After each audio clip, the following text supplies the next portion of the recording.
Hey there, Kathy. Are you around? I've been trying to reach you. Hello? Can you hear me?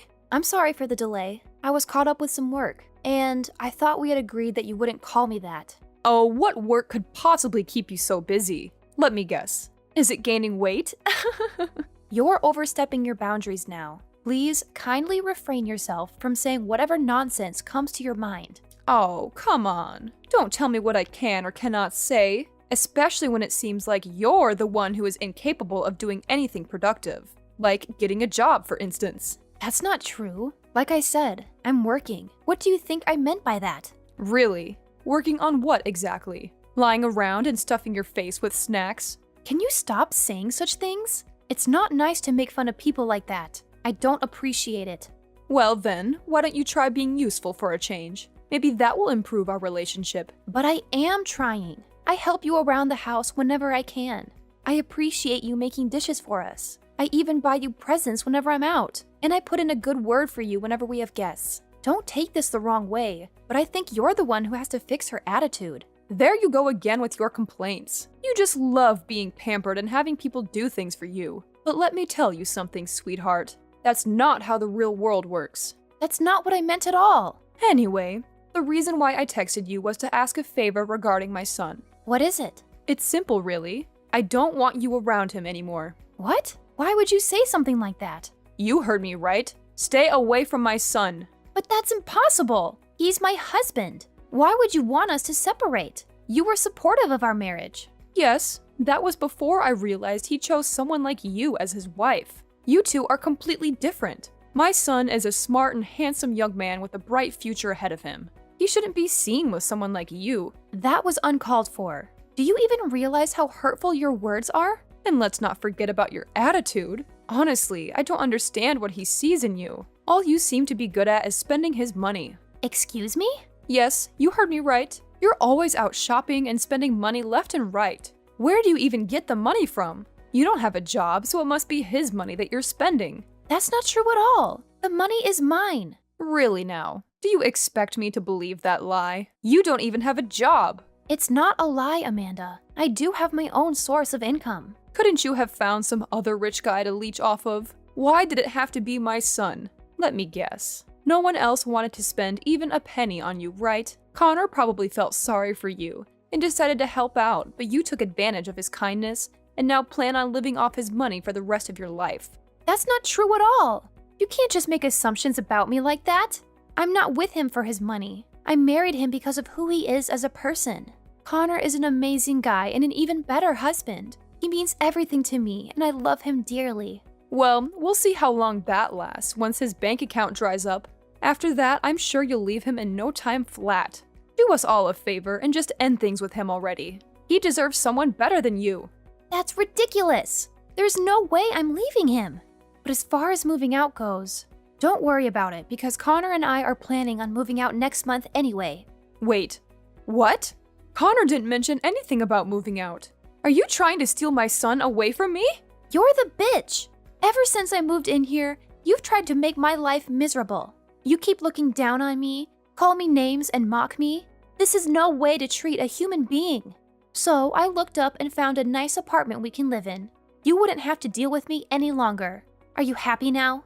I don't believe this. You really are trying to take him away from me. Mark my words, Kathy. You will regret this. I'll make you pay.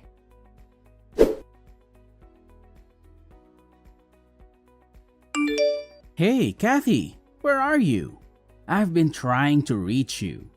Hi, Connor. I'm currently at the library. What about you? Where are you? I'm at home right now. Really? That's unusual. You're usually not home this early. I guess I should wrap up here and head home as well. The sooner I get home, the sooner I can start preparing dinner for us. Actually, there's no need for that. Mom already prepared dinner for me. Speaking of Mom, she seemed quite upset today. Did something happen between the two of you? Oh, it's nothing serious. Just the usual disagreements. It seems like your mom still hasn't fully accepted me. Mom mentioned that you were out the whole day today. Is that true? Well, I wasn't gone for that long. And besides, I only come to the library occasionally. Listen, Kathy, I've been doing some thinking and I don't think this is working out between us. We should consider getting a divorce. You understand what I'm saying, right? What? No, I don't understand at all. Why are you suddenly asking for a divorce? Because I don't love you anymore. What do you mean by that? Just last night you told me that I was the light of your life. That was before I found out what happened. Why? What happened? This is all so sudden. Hang on, let me get back. We'll talk about this face to face when I get home, okay? No, it's not okay. I've made up my mind and my decision is final. But why? As your wife, don't I deserve to know why you want a divorce? Because you're useless. You don't help around the house. You don't care for my mom. Hell, you don't even take care of yourself. Just look how much weight you've gained. You weren't this big when I married you. I'm trying my best to help your mother around the house, and you know it. I do the dishes, clean the kitchen, vacuum the house, volunteer to go shopping when no one else wants to, and yet I still have to listen to her complain about me all day. I'm finding it difficult to manage my time and energy with all the household work and my personal work and everything. Yeah, right. Next, you're gonna complain that I'm a bad husband. What's wrong with you? Why do you suddenly want a divorce? What's happened? You, Kathy. You happened. I can't believe you treat my mother this way. Mom told me that you called her a bitch. Is that true? She called me a bitch first. That's no excuse to disrespect your elders like that. Fine. I admit I shouldn't have said that. I was wrong. I'm sorry. I'll apologize to her personally when I come home. But don't you think it's a little extreme? Are you divorcing me over this? It really affected her. She's been so sad the whole day. What's worse is that when I asked you what happened, you said it's nothing. Are you that heartless? You're making a big deal out of nothing. The last time I talked to your mom, she seemed fine. She was her usual criticizing self. She definitely said way more hurtful things to me. It's not just that. I've been noticing the way you behave around her. You're always complaining that she dislikes you, that she calls you names, etc. I understand that my mother can be a handful at times, but all you do is to complain about it. Besides that, you're almost never home. Even now, you left to be in a library while my mother is here, all sad and alone. I can't have a selfish wife. You're supposed to take care of her when I'm not around. Selfish? Your mother has been breathing down my neck ever since we got married. She keeps insulting me and keeps arguing with me on everything. But you never take my side. You kept telling me that I shouldn't react to what she says. So I come to the library to ease my mind. You didn't mind when I asked you to head to the library every now and then. So why is it a problem now? Because I feel you're always there. You're never home. How would you know? You're always at work. Mom told me. I see. And was it your mom who suggested you get divorced? Yes, we've been talking about it for a few days now. I don't appreciate how you talk back to her. Not to mention the tone you use with her. I've lectured you about this before, haven't I? But you just don't listen. If you can't change your attitude, then I don't think we can be together anymore. It's that simple. Are you even listening to me? I'm your wife. Why don't you ever hear my side of the story for a change? You always pick your mom over me. What did you expect? She's my mom. I can't say no to her.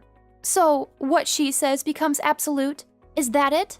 Have you ever even seen how your mom treats me? That's enough. I won't let someone talk to my mother like that. What about me? I've been working my butt off to provide for the family. On top of that, I'm helping your mother with the housework. I tried to spend as much time with her as I possibly can. I've even tried to ignore her comments. But sometimes they really get to me, you know? At first, I was able to tolerate it because I knew I had your support. But these days, it's like you're a completely different person. Why are you acting so differently? That's not who I married. My Connor is kind and loving. He's thoughtful and fulfills all his duties as a husband and looks out for his wife. I don't understand why you're being so cruel. Cruel, huh? Just because I have been giving you your usual allowance, I'm cruel? If that's how you feel about me, then fine. Let's just get a divorce and end things here. As if I need your allowance. I make enough money on my own. What I need from you is a partner that has my back. Make enough money? Doing what? Writing articles? Yeah, right. Just because you got lucky with your freelancing career doesn't mean it'll last long. I reckon it'll only take you a month or so to start losing clients. It's all downhill from there. After that, you'll come crawling back to me for your allowance. Okay, rude.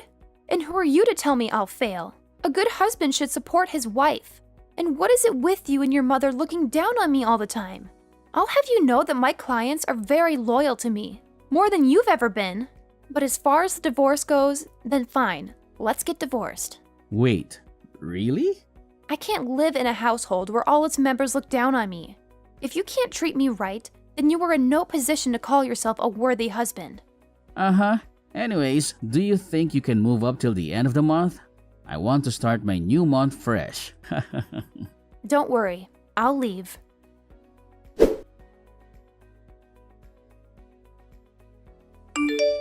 Kathy, it's an emergency. Please, I need you to lend me some money. It's urgent. I'm not helping you pay for your wedding. How did you know? I didn't say what it was for. Your mother contacted me earlier. She tried to guilt trip me into giving her money. She said it was for your wedding and that I should be happy for you. I turned her down. Look, I'm sorry that I divorced you, okay? I know you probably still have feelings for me, and I understand that. But there just wasn't a future for us, you know. Well, okay, Mr. Delusional. Are you done? I have other important matters to attend. I get that you're jealous of my fiancé, but it's okay. The least you could do is see me happy, right? This is your chance. If this is some messed up way of apologizing, then I'm afraid you're a little late. Please, just listen to me, okay? I never wanted to divorce you. Mom made me. What was I supposed to do? Oppose her? I was young and stupid. I didn't know what to do. It was all her scheming. She wanted us to be divorced so she could set me up with other rich women. Oh, please. It's bad enough you never let me tell your mother how much you really earned. Do you know how much nonsense I had to endure for you? Things like how I'm an incompetent wife and a gold digger, when the truth is that the house is only functioning under my income. I know. I didn't realize how much you were contributing. Now it is hard to manage expenses without your help. I'm sorry. I didn't know what I was thinking, but I really need your help right now. My mom didn't know my salary. She told my fiancé that I make 6 figures a year. Now everyone's expecting me to throw this lavish wedding, but don't have the money for it. I'm already in debt. Then just tell them the truth. If she chooses to still marry you, you'll be a lucky man. Having wives who earn more than you to sustain the house. But please don't blow it with her, too.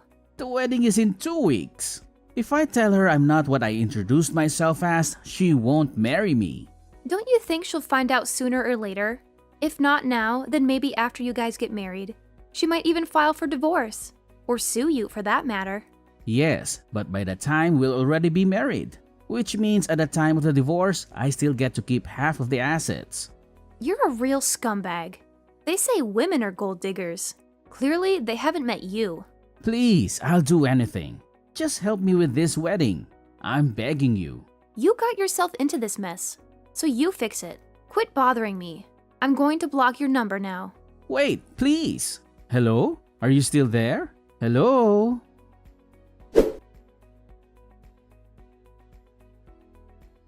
After that, my career really started to take off.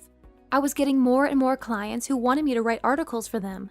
I even had to hire a few more employees to keep up with all the orders. I was making more money than I ever dreamed of. I was able to buy a nice apartment in the city, a new car, and some designer clothes. I hadn't started dating anyone yet, but I planned to do it as soon enough. This time I would be looking for someone far more trustworthy and loyal than Connor could ever be. Someone who would love me for who I am and not for how much money I make or how much I weigh. As for Connor, he had to sell his house to pay for the wedding, but that still wasn't enough. He had borrowed a lot of money from his friends and relatives, but he couldn't pay them back. When his fiancée found out he wasn't as wealthy as he said he was, she dumped him immediately. Not only that, but she also sued him for fraud. She claimed that he had lied to her about his financial situation and that he had tricked her into marrying him. She demanded a huge amount of money as compensation. Now that he's homeless and in a lot of debt, both him and his mother have to work several part-time jobs to get food on the table. They have to live in a cheap motel and barely have enough to survive. It's a wonder how they'll make it through the winter, especially with the cold weather and the high heating bills.